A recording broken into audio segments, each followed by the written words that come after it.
ನಾನು ವೀಡಿಯೋ ಮಾಡ್ತಾಯಿದ್ದೀನಿ, ರೀಲ್ಸ್ ಅಲ್ಲ ಇದು, ವೀಡಿಯೋ ಮಾಡ್ತಾಯಿದ್ದೀನಿ. ಫಸ್ಟ್ ಆಫ್ ಆಲ್ ತುಂಬಾ ಖುಷಿಯಾದ ಒಂದು ಏನು ಅಂತಂದರೆ ಬಿಗ್ ಬಾಸ್ ಎಲ್ಲರೂ ನೋಡ್ತಾ ಇದ್ದೀವಿ ಇವಾಗ. ಅದು ವೈರಲ್ಲು ಟ್ರೆಂಡಿಂಗು ಇರೋವಂಥದ್ದು. ಸೊ ಅದ್ರ ಬಗ್ಗೆ ಮಾತಾಡೋದಕ್ಕೆ ಬಂದಿದ್ದೀನಿ. ನಿಜಕ್ಕೂ ಖುಷಿಯಾದ ವಿಷಯ ಏನಂತಂದರೆ, ಮಲ್ಲಮ್ಮನ ಅವರು ಜಾಗ್ಲಿನಿ ಅಂದರೆ ಪ್ರಶಂಸೆ ಮಾಡಿದ್ದಿದೆಯಲ್ಲ, ಭಾಳ ಅದ್ಭುತವಾಗಿತ್ತು ರೀ. ನಿಜವಾಗ್ಲೂ ಭಾಳ ಅದ್ಭುತವಾಗಿತ್ತು. ಯಾಕೆ ಹೇಳಿ ನೋಡೋಣ. ವ್ಯಕ್ತಿತ್ವವೇ ಮುಖ್ಯ, ಪರ್ಸ್ನಾಲಿಟಿ ಮುಖ್ಯ ಅಂತ ಹೇಳಿದ್ರಲ್ಲ, ಅದು ತುಂಬಾ ಎಲ್ಲರಿಗೂ ಒಂಥರ ಇತಿಹಾಸನೇ ಅಂತ ಹೇಳ್ಬೋದು. ಅಷ್ಟು ಚೆನ್ನಾಗಿ, ಅಷ್ಟು ಇದಾಗಿ ಒಂದು ಸಲ ಬಿಗ್ ಬಾಸ್ ಮಾತಾಡ್ಬೇಕಾದ್ರೆ ಅವರೂ ಒಂದು ರೀತಿಯಾಗಿ ಏನು ಹೇಳ್ತಾರೆ ಇದಕ್ಕೆ, ಅದು ಆ ಥರ ಆಯಿತು ಅವ್ರಿಗೆ. ಗಂಟ್ಲು ಒಂಥರ ನಮಗೆ ಅಳು ಬರುತ್ತೆ, ಆದರೆ ಆ ವರ್ಡು ನಮ್ಗೆ ತೋರಿಸ್ಕೊಳಕ್ಕೆ ಇಷ್ಟ ಇರಲ್ಲ. ಒಂಥ ಸಮಯದಲ್ಲಿ ಒಂಥರ ಗಂಟ್ಲು ಈ ಥರ ಹಿಡ್ಕೊಂಡಂಗೆ ಆಗುತ್ತೆ, ಗೊತ್ತಾ ನಿಮಗೆ. ಆ ರೀತಿಯಾಗಿ ಬಿಗ್ ಬಾಸ್ಗೂ ಆಯಿತು. ತುಂಬಾ ಪ್ರಶಂಸೆ ಮಾಡ್ತು, ತುಂಬಾ ಶ್ಲಾಘನೀಯವಾಗಿತ್ತು. ಫಸ್ಟ್ ಟೈಮ್ ಬಿಗ್ ಬಾಸಲ್ಲಿ ಈ ರೀತಿಯಾಗಿ ಆರ್ಥಿಕ, ಸಾಂಸ್ಕೃತಿಕ, ವಿದ್ಯೆ, ಸ್ಕಿನ್ ಕಲರು ಯಾವುದನ್ನೂ ನೋಡಿದೆ. ಡ್ರೆಸ್ಸು ಸಹಿತ ನೋಡಿದೆ. ನಾವು ಹಾಕ್ಕೊಳ್ಳೋ ಡ್ರೆಸ್ಸು, ನಾವು ಹಾಕ್ಕೊಳ್ಳೋ ಮೇಕಪ್ ಯಾವುದು ಇಲ್ಲದೆ ಮಲ್ಲಮ್ಮ ಬಿಗ್ ಬಾಸಲ್ಲಿ ತುಂಬ ದಿನಗಳಿಂದ, 1 ತಿಂಗಳಿದ್ರು ಅಂತೆ, 30 ತಿಂಗಳು ಇದ್ದರು ಆಕೆ. ಎಂಥದ್ದನ್ನು ಪೋರ್ಟ್ರೇಟ್ ಮಾಡಿದೆ, ತನ್ನ ಎಷ್ಟಕ್ಕೆ ತಾನು ಆ ಮನೆಯಲ್ಲಿದ್ದರು. ಅದೊಂದು ಗ್ರಾಮೀಣ ಪ್ರತಿಭೆ, ಗ್ರಾಮೀಣ ಪ್ರದೇಶದಿಂದ ಬಂದವರು, ಆಫೀಸಲ್ಲಿ ಕೆಲಸ ಮಾಡ್ತಾಯಿದ್ರು. ಅಲ್ಲಿ ಇದು ಮಾಡಿದ್ದು. ನಾನು ಏನಕ್ಕೆ ಈ ವಿಡಿಯೋ ಏನಕ್ಕೆ ಮಾಡ್ತಾಯಿದ್ದೀನಿ ಅಂತಂದರೆ, ಈ ರೀತಿಯೂ ನಮ್ಮ ಸಮಾಜದಲ್ಲಿದೆ. ಬಿಗ್ ಬಾಸ್ ಅಂದರೆ ಒಂದು ಅದ್ಭುತ ಶೋ, ರಿಯಾಲಿಟಿ ಶೋ ಅಂತ. ಅದನ್ನು ಪ್ರೊಡ್ಯೂಸ್ ಮಾಡಿರೋರು, ಅವರಿಗೆ ನಿಜವಾಗ್ಲೂ ಅದನ್ನು ಪ್ರೊಡ್ಯೂಸ್ ಮಾಡ್ತಾರಲ್ಲ, ಬಿಗ್ ಬಾಸ್ ಶೋನ ಪ್ರೊಡ್ಯೂಸರ್ ನಿಜವಾಗ್ಲೂ ಇದನ್ನು ಆರಿಸಿ ಈಕೆಯಿಂದ ನನಗೆ ಉತ್ತಮ ಆಗ್ಬೋದು ಅಂತ ಹೇಳಿ ಸೆಲೆಕ್ಟ್ ಮಾಡಿದ್ರಲ್ಲ. ಆರ್ಥಿಕತೆ, ಸಾಂಸ್ಕೃತಿಕ, ಸ್ಕಿನ್ ಕಲರು, ನಮ್ಮ ಬಾಡಿ ಶೇಮಿಂಗು ಯಾವುದೂ ನೋಡದೆ, ವಿದ್ಯೆಯೂ ಸಹಿತ ಹೇಳದೆ, ಗ್ರಾಮೀಣದಿಂದ ಬಂದಂಥ ಕೇವಲ ವ್ಯಕ್ತಿತ್ವವನ್ನು ಬಿಗ್ ಬಾಸಲ್ಲಿ ಕರೆದು ತಗೊಂಬಂದು ಮಲ್ಲಮ್ಮನ ನಮ್ಮ ಕರ್ನಾಟಕದ ಮುಂದೆ ಪ್ರೆಸೆಂಟ್ ಮಾಡಿದ್ದಾರೆ. ಮತ್ತು ಅದಕ್ಕಿಂತ ಹೆಚ್ಚಾಗಿ ತುಂಬ ಓಪನ್ ಆಗಿ, ಅಂದರೆ ತುಂಬ ಹೃದಯದಿಂದ ಆಕೆಯನ್ನು ಶ್ಲಾಘನೀಯ ಮಾಡೋದಿದೆಯಲ್ಲ, ಅದು ತುಂಬಾ ನನಗೆ ಖುಷಿ ಅನ್ನೋದಕ್ಕಿಂತ ದುಪ್ಪಟ್ಟು ಸಂತೋಷ ಆಯಿತು. ಸಂತೋಷ ಅನ್ನೋದಕ್ಕಿಂತ ಹೆಮ್ಮೆ ಜಾಸ್ತಿ ಆಯಿತು. ಹೆಮ್ಮೆ ಅಲ್ಲ, ಬಫೆಲೋ ಅಲ್ಲ, ಹೆಮ್ಮೆ, ಪ್ರೈಡ್ ಜಾಸ್ತಿ ಆಯಿತು. ಸೊ ಆ ಒಂದು ನಿಜಕ್ಕೂ big boss, thank you so much. ನಿಮಗೆ ತುಂಬ ಧನ್ಯವಾದಗಳು ಮಾಡಿದ್ದಕ್ಕೆ. ಒಂದು ವ್ಯಕ್ತಿತ್ವಕ್ಕೆ ನೀವು ಮರ್ಯಾದೆ ಕೊಡ್ತೀರಾ. ಯಾವುದೇ ಕಲರ್ ಇಲ್ಲ, ಸಾಂಸ್ಕೃತಿಕ ಇಲ್ಲ, ಆರ್ಥಿಕ ಇನ್ನಿಲ್ಲ, ಏನೂ ಇಲ್ಲದೆ ನಾವು ಹ್ಯೂಮ್ಯಾನ್ಸ್, ಮನುಷ್ಯರು ಅನ್ನೋದನ್ನು ನೀವು ತೋರಿಸ್ಕೊಟ್ಟಿದ್ದಕ್ಕೆ ತುಂಬ ಹೃದಯದ ಧನ್ಯವಾದಗಳು. ಅಲ್ಲಿರೋರು ಬಿಟ್ಟಾಕ್ಬಿಡಿ. ಅದರಲ್ಲಿ ರಕ್ಷಿತಾ ಮತ್ತು ಗಿಲ್ಲಿ ತುಂಬಾ ಏನು ತಾವು ಹೇಗೆ ಏನು ಅದನ್ನು ತೋರಿಸ್ತಾ ಇದ್ದಾರೆ. ಯಾವುದೇ ಸ್ಟೇಟಸ್, ಕ್ಲಾಸು ನಮಗೆ ಬೇಕಾಗಿಲ್ಲ, ನಾವು ಹೇಗಿದ್ದೀವೋ ಅದನ್ನು ಆಡ್ತಾಯಿದ್ದೀವಿ ಅಂತ ತೋರಿಸ್ತಾ ಇದ್ದಾರೆ ಅಷ್ಟೆ. ಅದು ಸೆಕೆಂಡ್ರಿ ಬಿಡಿ, ಅದು ಆಮೇಲೆ ನೋಡ್ಕೊಳ್ಳೋಣ. ಇದಾದಮೇಲೆ ನಾವೆಂಥ ಕಚ್ಚಡಗಳು ಗೊತ್ತಾ. ನಾವು ಮನುಷ್ಯರು ಕೆಟ್ಟದಕ್ಕೆ ನಾವು ನಿಂತ್ಕೊತೀವಿ, ಒಳ್ಳೆಯವ್ರಿಗೆ ನಿಂತ್ಕೊಳ್ಳಲ್ಲ. ಒಳ್ಳೆಯವರು ಬಾಯಿ ಮಾತಾಡ್ತೀವಲ್ಲ, ಅಂದರೆ ಇವಾಗ ಹೇಳಲೇಬೇಕಾಗುತ್ತೆ. ರಕ್ಷಿತಾ, ಗಿಲ್ಲಿ ಅವರೆಲ್ಲ ಮಾತಾಡ್ತಾರಲ್ಲ, ಅವರೆಲ್ಲ ಕೆಟ್ಟವರು. ಪ್ರಪಂಚದ ಮುಂದೆ ಎಲ್ಲರೂ ಕೆಟ್ಟವರೇ, ಇನ್ಕ್ಲೂಡಿಂಗ್ ಮೀ. ನಾನು ತುಂಬಾ ಮಾತಾಡ್ತೀನಿ. ಸೊ ಆ ಕಾರಣಕ್ಕಾಗಿ ನಾನು ಏನೇ ಆದರೂ ಹೋಗ್ಬಿಡ್ತೀನಿ, ಮೂಗು ತೂರಿಸ್ಕೊಂಡು ಹೋಗ್ತೀನಿ. ಅದೇ ನನ್ನಲ್ಲಿರೋ ವೀಕ್ ಪಾಯಿಂಟು ಅಂತ ಹೇಳ್ತೀನಿ. ಯಾಕೆ ನಾನು ಈ ವಿಡಿಯೋ ಮಾಡ್ತಾಯಿದ್ದೀನಿ ಅಂತ ಹೇಳಿದ್ರೆ, ಪೆಟ್ ಲವರ್ಸು, ಅನಿಮಲ್ ಲವರ್ಸು ಅಂತ ಹೇಳ್ತಾರೆ. ಅಧಿಕಾರ ಇರೋರು, ಅಧಿಕಾರ ಹೇಳ್ತಾ ಇದ್ದೀನಿ ನೋಡಿ, ಸರ್ಕಾರದ ಗೌರ್ಮೆಂಟ್ ಕೆಲಸದಲ್ಲಿರೋರು ಯಾರೇ ಆಗಲಿ, ಜನಪ್ರತಿನಿಧಿಗಳಾಗಲಿ, ಅಧಿಕಾರ ಇದೆ, ನನ್ನ ಇನ್ಫ್ಲೂಯೆನ್ಸ್ ಇದೆ, ನನ್ನ ಕೈಯಲ್ಲಿ ಹಿಡಿತಾ ಇದೆ ಅಂತ ಹೇಳಿದಾಗ, ನೀವು ಯಾರೇ ಆಗಲಿ, ನಮಗೆ ಎಷ್ಟು ಹಕ್ಕಿದೆಯೋ ಅಷ್ಟೇ ಹಕ್ಕು ಪ್ರಾಣಿಗಳಿಗೂ ಇರುತ್ತೆ.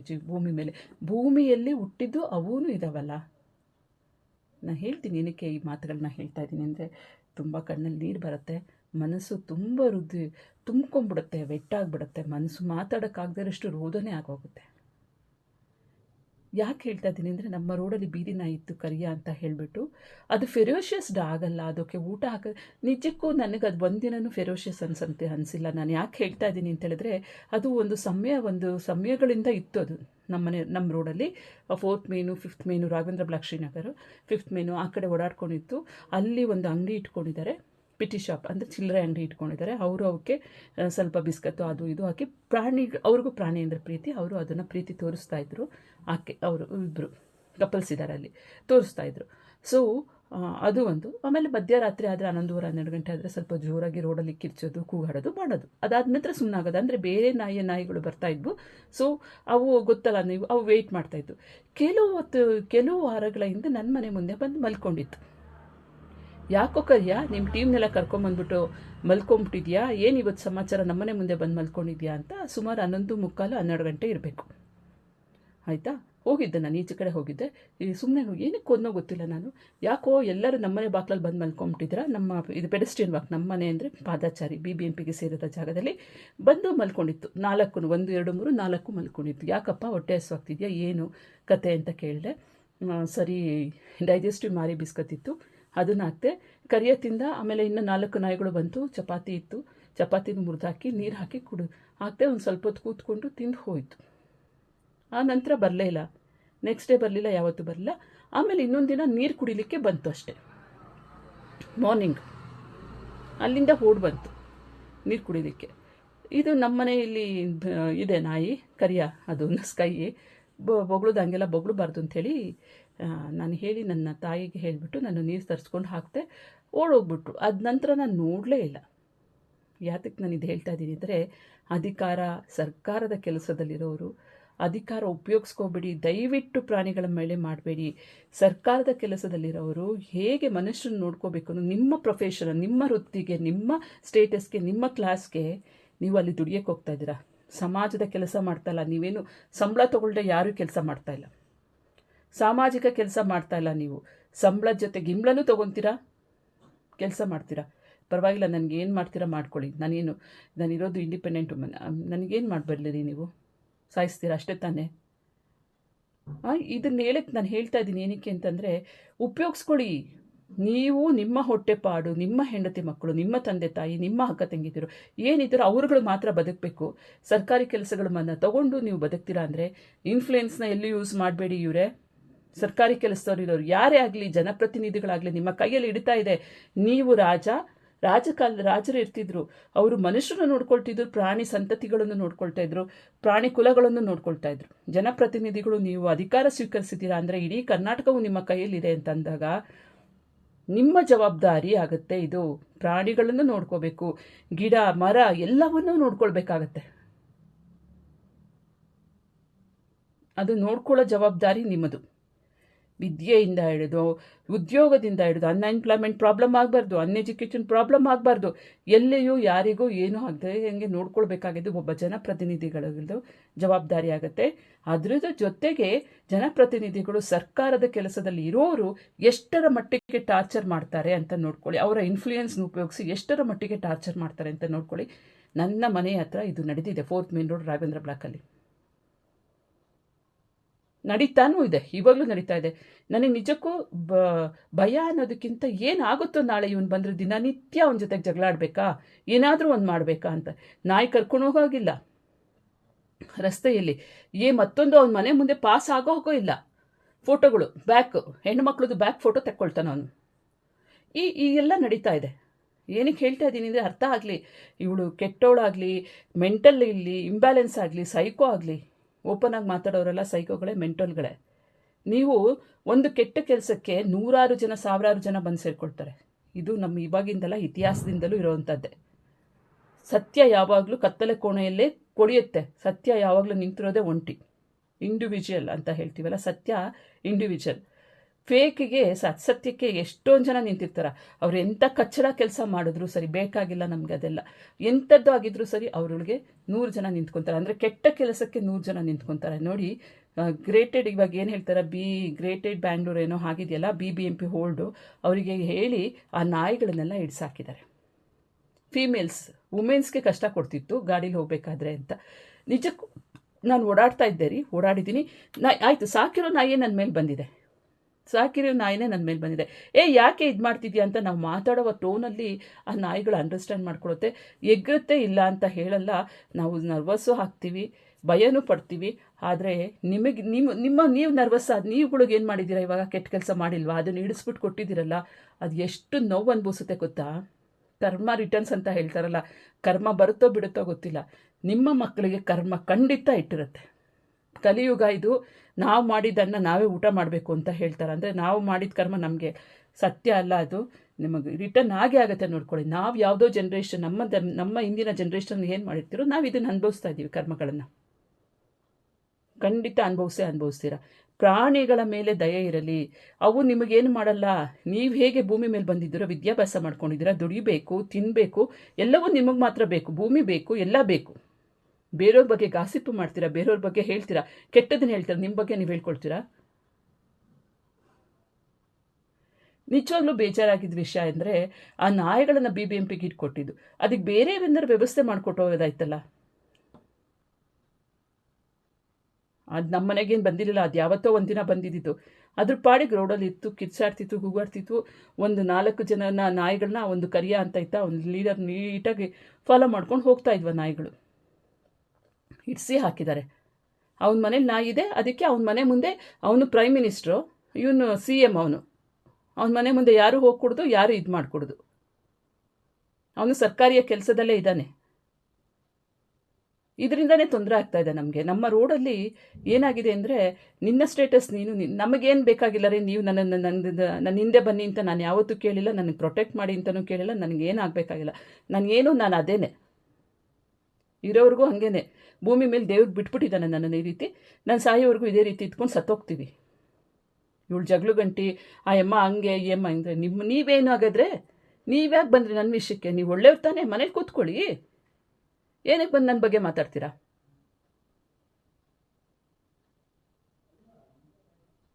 ಒಂದು ಕೆಟ್ಟ ಪ್ರಾಣಿ ಅಂದಮೇಲೆ ಹೋಗಿ ನೀವು ಕಾಡಲ್ಲಿರಿ ಅಂತ ಹೇಳ್ಬೇರೆ. ಕಾಡಲ್ಲಿರೋಕ್ಕೂ ಬಿಡಲ್ವಲ್ರಿ, ಕಾಡಲ್ಲಿರೋ ಪ್ರಾಣಿಗಳನ್ನು ಕಾಡಲ್ಲಿರೋಕ್ಕೂ ಬಿಡಲ್ವಲ್ಲ, ಕಾಡುಗಳನ್ನು ಆಕ್ಯುಪೈ ಮಾಡ್ಕೊಂಡಿದ್ದೀರಲ್ಲ, ಕಾಡಲ್ಲಿರೋ ಜನಗಳನ್ನ ತಗೊಂಬಂದು ಅವರೂ ಹಾಳು ಮಾಡ್ತಾ ಇದ್ದೀರಲ್ಲ ನೀವು. ಕಾಡಲ್ಲಿರೋ ಜನಗಳನ್ನು, ಆದಿವಾಸಿಗಳನ್ನು, ಕಾಡಲ್ಲಿರೋ ಜನಗಳನ್ನು ಕರ್ಕೊಂಡು ಬಂದು ಅವ್ರನ್ನೂ ಹಾಳು ಮಾಡ್ತಾ ಇದ್ದೀರಲ್ಲ ನೀವು.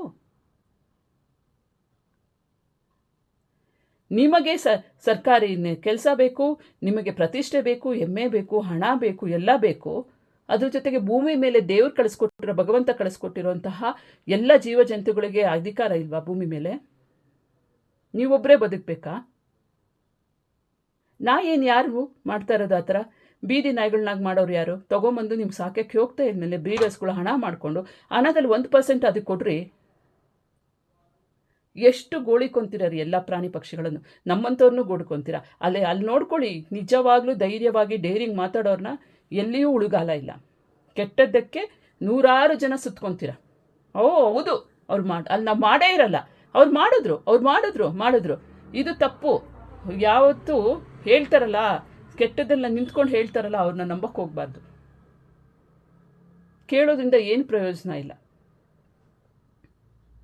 ನಾವು ಮಾಡದೇ ಇದ್ರು ಇವ್ರನ್ನ ತುಳಿಯೋಣ, ನಾನು ಗ್ರೇಟ್ ಅಂತ ಅನ್ಸ್ಕೊಳ್ಳೋಣ, ಇವ್ರಿಗೆ ಸಪೋರ್ಟ್ ಮಾಡಿ ಅನ್ನೋದು ಇದೆಲ್ಲ ತುಂಬಾ ತಪ್ಪು. ಅದು ಆ್ಯಕ್ಚುಲಿ ನಾನು ಇದನ್ನೆಲ್ಲ ಅನುಭವಿಸ್ತಾ ಇದ್ದೀನಿ. I am ready to face that. Actually ನನ್ನೇನು ಎಮೋಷನಲ್ ಆಗಿ ಅಥವಾ ಇದಕ್ಕಾಗಿ ನಾನು ಹೇಳ್ತಾ ಇಲ್ಲ. ಇಲ್ಲಿ ಹೇಳ್ತಾ ಇರೋದು, ಇಲ್ಲಿ ನಡೀತಾ ಇದೆ, ಇದೇ ಪ್ರಪಂಚ.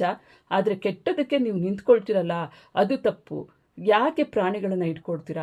ಅದೇನು ಮಾಡ್ತಾನೆ ಇರಲಿಲ್ಲ. ಅವನ ಮನೇಲಿ 2 ನಾಯಿ ಇದೆ, ಅವ್ನು ಕಟ್ಟಿರೋ ಮನೇಲಿ ಹೋಗಿ ಅಲ್ಲಿ ನಿಂತ್ಕೊಂಡು ಬಡ್ಕೊಳತ್ತೆ ಅನ್ನೋ ಕಾರಣಕ್ಕೋಗಿ ಅವನು BBMP ಅವನಲ್ಲಿರೋದೇ ಕೆಲಸದಲ್ಲಿದ್ದಾನೆ, ಗೌರ್ಮೆಂಟ್ ಕೆಲಸದಲ್ಲಿರೋದ್ರಿಂದ ಆ ಅಧಿಕಾರವನ್ನು ಉಪಯೋಗಿಸ್ಕೊಂಡು ಆ 4 ವಾಯ್ಸ್ಲೆಸ್ ಇದ್ರ ಮೇಲೆ ಬರ್ತಾನೆ, ಎಲ್ಲರ ಮೇಲೂ ಬರ್ತಾನೆ. ಅವನದೇನೋ ದೊಡ್ಡಸ್ಗೆ ಒಂದು. ಇಲ್ಲಿರೋದೆಲ್ಲ ಹಂಗೆ ಆಗೋಗಿದೆ. ಎಲ್ಲ ರೋಡಲ್ಲೂ ಇದೆ, ಎಲ್ಲ ಏರಿಯಾದಲ್ಲೂ ಇದೆ, ಇದೇ ರೀತಿ ನಡೆಯೋದು. ನನ್ನ ಮನೆ ಪಕ್ಕದಲ್ಲಿ ನನ್ನ ಇದರಲ್ಲಿಲ್ಲ ಅವನು, ಅಲ್ಲಿರೋದೆಲ್ಲೋ ಅವನು ಎಲ್ಲೋ ಡಿಸ್ಟೆನ್ಸಲ್ಲಿದ್ದಾನೆ.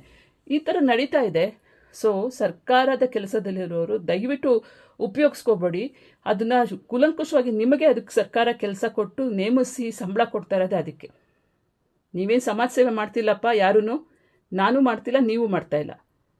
ಬಿಟ್ಟಿಯಾಗಿ ಯಾರೂ ಇಲ್ಲ. ಬಿಟ್ಟಿಯಾಗಿ ಅನ್ನ ದುಡ್ದು ಬೇರೆಯವ್ರ ಮನೆ ಅನ್ನ, ನಮ್ಮನೆ ಅನ್ನ ನಾವೇ ಬೇಯಿಸ್ಕೋಬೇಕು, ನಾವೇ ತಿನ್ನಬೇಕು. ಕೆಟ್ಟದಕ್ಕೆ ನಿಂತ್ಕೋಬೇಡಿ, ಸತ್ಯನ ತುಳಿಬೇಡಿ, ಬೇರೆ ಪ್ರಾಣಿಗಳನ್ನು ಸಾಯಿಸಬೇಡಿ. ನಿಮಗೆ ಎಷ್ಟು ಅಧಿಕಾರ ಇದೆಯೋ ಅಷ್ಟೇ ಅಧಿಕಾರ ನಮಗೂ ಇದೆ. ನಾನು ಹೇಳ್ತಾ ಇರೋದು ಇದಕ್ಕೆ ಹೇಳ್ತಾ ಇರೋದು. ಇವಾಗ ನಡೀತಾ ಇರೋ ಇನ್ಸಿಡೆಂಟಲ್ಲಿ ರಕ್ಷಿತಾ, ಗಿಲ್ಲಿ ಇವರೆಲ್ಲ ಸ್ವಲ್ಪ ಓಪನ್ ಆಗಿ ಮಾತಾಡೋದ್ರಿಂದ ಅಲ್ಲೂ ತುಳಿಲಿಕ್ಕೆ ಜಾಸ್ತಿ ಇದೆ. ಸೊ ಇದು ಒಂಥರ ಅಸಮ್ಯ ಅಂತ ಅನಿಸ್ಬೋದು ನಿಮಗೆ, ಅಸಮಂಜಸ ನಾನು ಮಾತಾಡ್ತಿರೋದು ಅಂತ ಅನಿಸ್ಬೋದು. ನಿಮಗೆ ಎಷ್ಟು ಒಪ್ಪಿಗೆ ಆಯಿತು ಅನ್ನೋದನ್ನು ದಯವಿಟ್ಟು ಹೇಳಿ. ಇಲ್ಲಾಂತಂದರೆ ಈ ಥರದ್ದು ನಡೀತಾನೆ ಇರುತ್ತೆ. ನಾವು ಸುಮ್ಮನಿರೋಕ್ಕಾಗೋದೇ ಇಲ್ಲ ನೋಡಿಕೊಂಡು, ಅಲ್ವಾ? ಮಾತಾಡಲೇಬೇಕಾಗತ್ತೆ. ಯಾರು ಒಬ್ಬರು ಕೆಟ್ಟದಕ್ಕೆ ನಾವು ಸಪೋರ್ಟ್ ಮಾಡ್ದಂಗೆ ಆಗುತ್ತೆ. ಕೆಟ್ಟದ್ದು ಒಳ್ಳೆಯದು ಮನುಷ್ಯನ ಎಲ್ಲ ಇರುತ್ತೆ, ರಾಕ್ಷಸ ಗುಣಗಳೆಲ್ಲವೂ ಇರುತ್ತೆ. ರಾಕ್ಷಸರಿಗೆ ಸಪೋರ್ಟ್ ಯಾಕೆ ಮಾಡಬೇಕು ನಾವು? ಅವರೇ ರಾಕ್ಷಸರು. ನಾವು ರಾಕ್ಷಸಲ್ಲ, ನಾವು ಅವರದ್ದಲ್ಲ. ಅವರಲ್ಲಿರೋ ಕೆಟ್ಟ ಗುಣನ ಎಷ್ಟು ಚೆನ್ನಾಗಿ ಮ್ಯಾನಿಪ್ಯುಲೇಟ್ ಮಾಡಿದ್ದಾರೆ ಅಂದರೆ, ಎಲ್ಲವನ್ನೂ ಕರೆಕ್ಟಾಗಿ ಮಾಡಿಕೊಂಡು ಮ್ಯಾನಿಪ್ಯುಲೇಟ್ ಅಂದರೆ ಚಾಕು ಚಕ್ಯತೆಯಿಂದ ಅದನ್ನು ಮಾಡಿ ಆ ನಾಯಿನ ಹಿಡ್ಸಾಕಿದ್ದಾರೆ ನೋಡಿ. ನಿಜವಾಗ್ಲೂ ಒಂಥರ ವೇದನೆ ಆಗುತ್ತೆ. ಇಲ್ಲೊಂದೇ ನಡೀತಲ್ಲ, ಇನ್ನೇನೇನು ನೋಡಬೇಕು ನಮ್ಗೆ ಗೊತ್ತಾಗ್ತಾ ಇಲ್ಲ. ನಾಯಿ ಪ್ರಾಣಿಗಳ ಮೇಲೆ ತುಂಬ ದೌರ್ಜನ್ಯ ನಡೀತಾ ಇದೆ. ಇನ್ನಾದರೂ ದಯವಿಟ್ಟು ಸರ್ಕಾರಿ ಅಧಿಕಾರಿಗಳಲ್ಲಿ ರಿಕ್ವೆಸ್ಟ್, ನಿಮ್ಮ ಇನ್ಫ್ಲೂಯೆನ್ಸನ್ನು ನೀವು ಬಳಸಬೇಡಿ. ನೀವು ಇದ್ದೀರಾ ಅದನ್ನು ಕೂಲಂಕುಷವಾಗಿ ಪರೀಕ್ಷಿಸಿ. ನಾನು ಹೇಳ್ತೀನಿ, ಇವಾಗ ನನ್ನ ಪಕ್ಕದಲ್ಲಿ ಬಂದು ವಿಚಾರಿಸ್ತಾರೆ, ಅಮ್ಮ ಹೀಗೆ ಕೆಟ್ಟೋಳು ರೀ, ಅಯ್ಯೋ ತೀರಾ ಬಜಾರಿ, ಗಲಾಟೆಯೋಳು, ಹಾಗೆ ಹೀಗೆ ಅಂತ ಹೇಳಿದ್ರೆ ನೀವು ಅದನ್ನು ಕರೆಸಿ ಮಾತಾಡಿ. ನಿಮ್ಮ ಬಗ್ಗೆ ಈ ಥರ ಹೇಳ್ತಾ ಇದ್ದಾರೆ, ಇದು ಎಷ್ಟು ಅವರೇ ಹೇಳಿದ್ದಾರೆ, ಅವ್ರ ಮುಖಾಮುಖಿ ಆಗಲಿ, ನೋಡೋಣ ನಿನಗೇನು ಮಾಡಿದ್ದೀವಿ ಕೇಳೋಣ. ಇನ್ನೂ ಬಂದಿಲ್ಲ, ನನ್ನವರೆಗೂ ಬಂದಿಲ್ಲ. ನಾನು ಸುಮ್ಮನೆ ಎಕ್ಸಾಂಪಲ್ ಕೊಡ್ತಿರೋದು. ಬೇರೆಯವ್ರ ಮನೆ ಗಾಸಿಪ್ ಮಾಡೋದು, ಅವ್ರ ಮನೇಲೆ ತೂತಿರುತ್ತೆ, ಎಷ್ಟೊಂದು ತೂತುಗಳಿರ್ತವೆ, ಗಾಸಿಪ್ ಮಾಡೋದು ಇದೆಲ್ಲ ಇತ್ತು. ಇವಾಗ ಮಾಡೋಕ್ಕೋಗಿ ನೋಡಿ, ಇವಾಗ ನೋಡ್ತಾ ಇದ್ರಲ್ಲ, ಅವ್ನು ಬಂದರೆ ಇವ್ರ ಗಂಟೆ ಕಟ್ಕೊಳೋದ, ಇವ್ರು ಬಂದರೆ ಅವ್ರ ಹೆಂಡತಿನ ಕಟ್ಕೊಳೋದ್ಲು, ಇವ್ರ ಮಕ್ಳನ್ನ ಕಟ್ಕೊಳೋದ್ಲು, ಇವ್ರ ದುಡ್ಡು ಇಟ್ಕೊಂಡು ಅವ್ರು ಓಡೋದ್ರು, ಇವ್ರ ಮನೇನ ಆಕ್ಯುಪೈ ಮಾಡ್ಕೊಂಡ್ರು, ಇವ್ರ ಮನೆ ಇದೇ ನಡೀತಾ ಇರೋದು ಅಲ್ವಾ? ಅದಕ್ಕೆ ನಾವು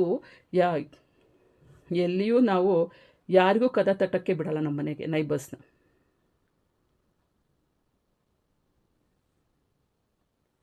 ಯಾವ ನೈಬರ್ಸು ನಮ್ಮನೆ ಕದ ತಟ್ಟಕ್ಕೆ ಬಿಡಲ್ಲ ನಾವು.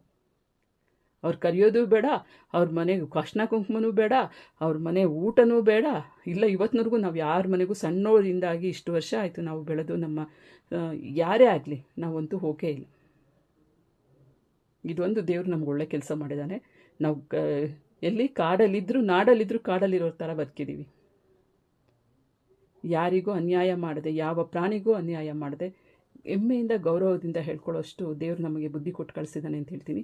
ಸರ್ಕಾರದ ಕೆಲಸದಿರೋರು ನಿಮ್ಮ ಸರ್ಕಾರ ಕೆಲಸವನ್ನು ನಿಮ್ಮ ಸಂಬಳಕ್ಕೆ ಕೊಟ್ಟಿದ್ದಾರೆ ಅಂದರೆ ಜನರುಗಳಿಗೆ ಮಾಡಿ ಅಂತ, ಪ್ರಾಣಿಗಳಿಗೂ ಮಾಡಿ ಅಂತ ಹೇಳಿರ್ತಾರೆ. ಅದನ್ನು ಮಾಡಿ. ನೀವು ಅನ್ಯಾಯಕ್ಕೆ ಸಪೋರ್ಟ್ ಮಾಡಬೇಡಿ. ನಿಮಗೆಷ್ಟು ಹೊಟ್ಟೆ ತುಂಬಿಸ್ಕೊಳ್ಳೋದಕ್ಕೆ, ಮೈ ಮೇಲೆ ಬಟ್ಟೆ ಧರಿಸ್ಕೊಳ್ಳೋದಕ್ಕೆ, ಮತ್ತೊಂದಕ್ಕೆ ಮಗದೊಂಗೆ ವಿಲ ಬೇಕು. ಕಾಡನ್ನು ನಾಶ ಮಾಡಿದ್ದೀರಾ, ಕಾಡಲ್ಲಿ ವಾಸಿಸೋಕ್ಕಾಗಲ್ಲ. ಪ್ರಾಣಿಗಳು ಬೇಕು ನಿಮ್ಮ ಮೋಜಿಗೆ.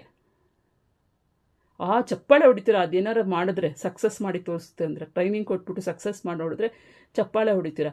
ಅದೇ ಪ್ರಾಣಿಯ ಮೇಲೆ ದೌರ್ಜನ್ಯ ನಡೀತಾ ಇದ್ದರೆ ಸುಮ್ಮನೆ ಇರ್ತೀರಾ. ಎತ್ತಾಕೊಂಡು ಹೋಗಿದ್ದಾರೆ ರೀ, ಯಾರು ಕೇಳೋರು ಯಾರು? BBMP ಅವ್ರು ಬರ್ತಾರೆ, ಎತ್ತಾಕೊಂಡು ಯಾರೋ ಒಬ್ಬ ಸುಳ್ಳು ಕಂಪ್ಲೇಂಟ್ ಕೊಟ್ಟ, ಅಟ್ಟಾಡ್ಸ್ಕೊಂಡು ಓಡಾಡ್ತಿದೆ, ಅದು ಮಾಡ್ತಿದೆ ಇದು ಮಾಡ್ತಿದೆ ಅಂತ ಬಂದು ನೋಡಿ. ಅದು ಫೆರೋಷಿಯಸ್ ಆದಾಗ ಅದಕ್ಕೇನು ಫೆರೋಷಿಯಸ್ ಕಮ್ಮಿ ಆಗೋಕ್ಕೆ ಮೆಡಿಸಿನ್ಸ್ ಇದೆ ಅಂತ ಹೇಳ್ತಾರೆ, ನನಗೂ ಅಷ್ಟು ಗೊತ್ತಿಲ್ಲ. ಅದನ್ನು ಮಾಡಿದ್ರೆ ಆಗೋಗಿತ್ತು. ಅದಕ್ಕೂ ಬದುಕೋ ನೈಜತೆ ಇದೆ ಅಲ್ವಾ ಭೂಮಿ ಮೇಲೆ ಭಗವಂತ ಕಳಿಸೋದ್ಮೇಲೆ. ಅದರ ಕರ್ಮ ಅಂತ ಹೇಳ್ಬಿಟ್ಟು ನಾವು ಸಾಯಿಸೋಕ್ಕಾಗತ್ತಾ? ಎಷ್ಟೋ ನೋಡ್ತಾ ಇದ್ದೀವಿ. ದಯವಿಟ್ಟು ಅಧಿಕಾರಗಳನ್ನು ಒಳ್ಳೆತನಕ್ಕೆ ಬಳಸ್ಕೊಳ್ಳಿ. ದಯವಿಟ್ಟು ಇವಳು ಅಂತೇಳಿ ನನ್ನ ಮನೆ ಮುಂದೆ ಬಂದು ಗಲಾಟೆ ಮಾಡೋದು, ನನಗೆ ತೊಂದರೆ ಕೊಡೋದು ಆಗೋಗಿದೆ. ನನ್ನ ಗಾಡಿದು ನೇಮ್ ಬೋರ್ಡ್ ಬಿಸಾಕ್ಬಿಟ್ಟಿದ್ದೀರಾ. ಅದಕ್ಕೆ ಗ್ಯಾರೇಜ್ ಗಲಿಬೇಕು ನಾನು ಇವಾಗ. ಅದೇನೋ ನೆಟ್ಟು ಅದೇನೋ ತೆಗೆದು ಹಾಕ್ಕೊಡ್ಬೇಕಂತೆ, ನೋಡ್ಬೇಕು ಅದು ಯಾವ ಗ್ಯಾರೇಜಲ್ಲಿ ಹಾಕ್ಕೊಡ್ತಾರೋ ನೋಡಬೇಕು. ಅದು ಹಾಕೋಗಲ್ಲ ನಮ್ಮ ಹತ್ರಕ್ಕೆ ಅಂತ ಹೇಳಿದ್ರು. ನೋಡೋಣ ಯಾವ ಗ್ಯಾರೇಜ್ ಸಿಗುತ್ತೋ ಅಲ್ಲಿ ಹೋಗಿ ಹಾಕ್ಸ್ಕೋಬೇಕು. ಇದೆಲ್ಲ ನಾನು ಎಮೋಷ್ನಲ್ ಆಗಿ ಅಥವಾ ಇದಾಗಿ ಮಾತಾಡ್ತಿಲ್ಲ. ತುಂಬಾ ಬೇಜಾರಾಯಿತು ಆ ನಾಯಿನ ಇಟ್ಕೊಂಡು ಹೋಗಿದ್ದು, ಅದಕ್ಕೋಸ್ಕರ ಹೇಳಿದೆ.